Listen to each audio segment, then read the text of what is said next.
Now we will study about binary compounds. The formula of a compound formed by two elements called a binary compound. So here in binary compounds, how we can understand, suppose we have taken two elements like A element and B elements. So they will transpose or change their valencies by crisscross method. Like here we have taken element A and its valency is Y. Element B, its valency is X.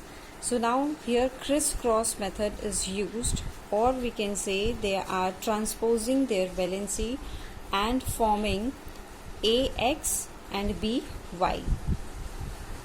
If we use the numbers like A is having its valency 4 and B is having its valency 2. So now by transposing their valency, A will get 2 valency and B will get 4.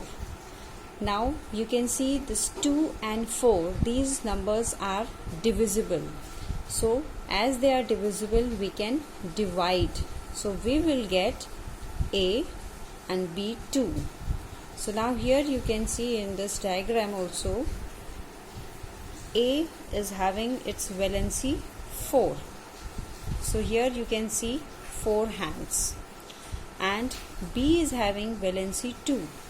So 1B, so this valency is showing by 2 hands and this B is showing 2 hands. So with this, the molecule of A, B2, where A is tetravalent. What? A is tetravalent, that means it is showing with 4 hands. And B is divalent, showing with 2 hands. Now one exception is given for H2O2. What is the name? Hydrogen peroxide. So this hydrogen peroxide is having the numeral subscripts which are, as we can see, they are divisible, 2 and 2. But here we are not dividing. The reason you will study in higher classes. Now you can see in this table, elements with valencies written like sodium 1 valency, chlorine 1 valency. So they cannot be written as 1 and 1, or we can neglect this number 1 and 1. So we can write the formula NaCl. Now here you can see magnesium, its valency is 2 and chlorine, its valency is 1. So now as a transposing valency, we will have Mg1 and Cl2. Next is Al, its valency is 3, aluminium 3, chlorine 1.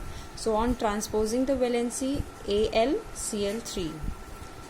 Now we'll go to Mg, here valency is showing 2, nitrogen valency is 3. So now on transposing the valency, we will get Mg3N2. So now like this you have to learn all these binary compounds with their valencies. Next topic is variable valency. So now what is this variable valency? When a single element is showing variable valencies, like iron has a valency of 2 and 3 also. So when it is showing valency with 2, we can write the formula like with chlorine, FeCl2. And when it is showing variable valency like 3, so we can write FeCl3. Now how we can distinguish between them? While writing the name for FeCl2, we will write iron 2 chloride. And if we are writing the formula name FeCl3 like iron 3 chloride. So this is how we will write the name of compound with variable valencies. Now some examples are given. Copper is showing valency 1 and 2, iron 2 and 3. Tin is showing 2, 4. Lead is showing 2, 4. Suppose we have to write iron 2 oxide. So how we'll write? Iron is showing here variable valency of 2, because as it is written iron 2, so we'll write Fe2. And oxide. Oxygen we have studied in the back, that is it's showing valency 2. So here 2 and 2 gets cancelled. So we'll write FeO. Now iron oxide, iron 3 oxide. So here iron is having 3 valency, oxygen 2. So by transposing the valency we'll get Fe2O3. So this is all the recap what we have studied in previous class. One more thing you have studied, that is noble gases have 0 valency. As they are very much stable in nature, they do not need in molecule form, as they are showing 0 valency. So that is why they exist independently. They do not need a molecule form, or they are monoatomic.